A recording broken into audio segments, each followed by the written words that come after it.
Joseph de la Capelle, catholique et légitimiste. Nous sommes toujours le 13 mai 2025 et 108 ans de la première apparition de la Sainte Vierge à Fatima.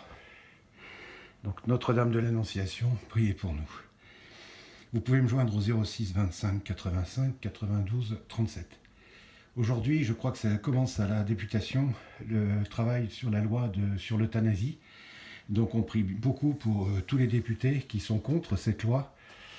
Et il y a tout un historique de la culture de mort qui avait été condamné par beaucoup de nos évêques, et puis évidemment par Jean-Paul II, Benoît XVI, et puis le pape François, et puis l'actuel, bon, on ne sait pas encore, là, je ne sais pas comment il a...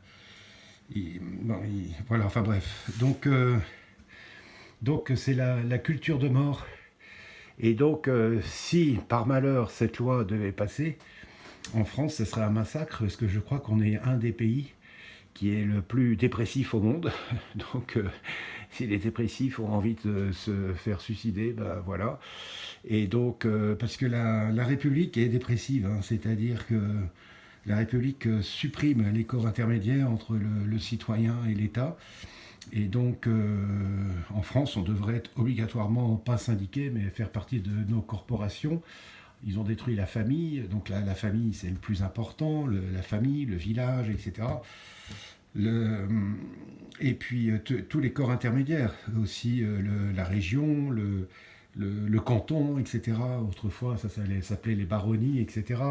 Il y avait une structure, ontologique. Il y avait un lien entre les personnes, l'aristocratie, etc. Enfin, il y avait du lien entre les personnes. Et donc, la République supprime ça. Et donc, on est représenté par personne, on peut s'identifier à personne. Et donc, ça, c'est profondément dépressif. Et donc, aujourd'hui... donc cette loi est évidemment très grave, mais il y a une historique. Et puis il y a aussi un lien avec la violence. C'est-à-dire qu'en 1974, il y a eu la loi sur l'avortement. Moi, j'ai connu ces périodes, donc les années 60, les années 70. Et après, il y a eu la loi sur l'avortement. Et en fait, ça crée obligatoirement de la violence parce que les racailles, après, quand elle sait que l'État a une telle violence avec des innocents, il n'y a rien de pire. Hein. L'avortement, c'est vraiment c'est s'attaquer à la personne la plus faible. Et quand on sait exactement ce que c'est qu'un avortement, c'est une horreur absolue. Et donc, c'est s'attaquer aux plus faibles. Alors, je ne dis pas qu'avant, il y avait aussi des avortements, parce que la société était déstructurée, hein, tout simplement. Mais la loi, ça a été une catastrophe. Et après 1974, on voit que la violence a augmenté en France. Parce que, si vous voulez, pas dans l'inconscient collectif, mais les racailles, ils s'attaquent à des gens qui sont adultes, etc. Donc, ils violent, ils tuent, etc. Mais c'est des gens qui sont quand même adultes. Parce que profondément, puis la société ne peut plus les attaquer, parce que eux, bien sûr qu'on les punit, mais il y a quelque chose derrière, c'est qu'au niveau de la structure de l'État, on s'attaque à beaucoup plus faibles et beaucoup plus innocents que ça. Donc c'est une aberration, et puis après ça continue, hein. Les progressistes, ils continuent tout le temps, c'est la voie du diable, tout le temps. Et donc, alors il y a une loi à peu près correcte sur la fin de vie par rapport à comment... mais il fallait pas faire. Moi, j'avais connu un médecin qui avait exercé dans les années 60-70. Il disait... Bon, c'était un médecin de droite, hein, catholique.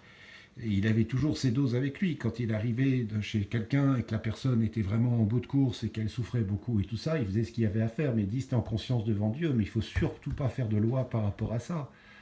Il faut surtout pas faire de loi par rapport à ça. Voilà, et donc il y a un lien entre l'avortement, la violence, et là, bon, on va aller vers encore plus de violence avec des choses complètement aberrantes. Espérons que nos députés se défendent bien, nos députés de droite, et que ça se passe, que ça soit refusé, cette loi, mais enfin bon, c'est le courant général, quoi. Même dans les meilleurs partis, on a reconnu, comme on a mis l'avortement dans la Constitution. Enfin, c'est un péché contre Dieu immense.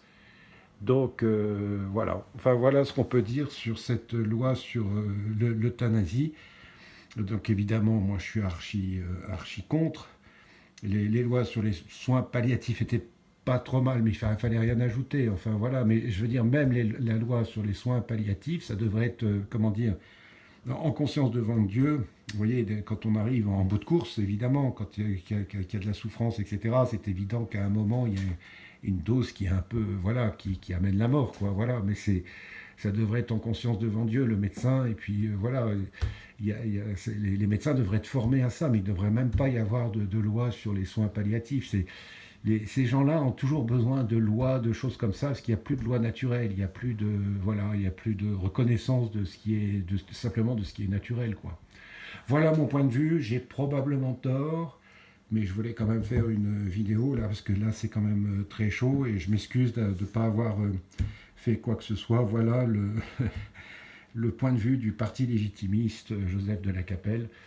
Et voilà, à très bientôt à tous. Notre-Dame de l'Annonciation, priez pour nous. Notre-Dame de Boulogne, priez pour nous. Tous les cœurs angéliques du paradis, protégez-nous, conduisez-nous au saint paradis de Dieu. Tous les saints et les saintes du paradis du purgatoire, priez pour nous. Nos saints anges gardiens, protégez-nous, guidez-nous, conduisez-nous au saint paradis de Dieu. À très bientôt à tous. Deus et Rex.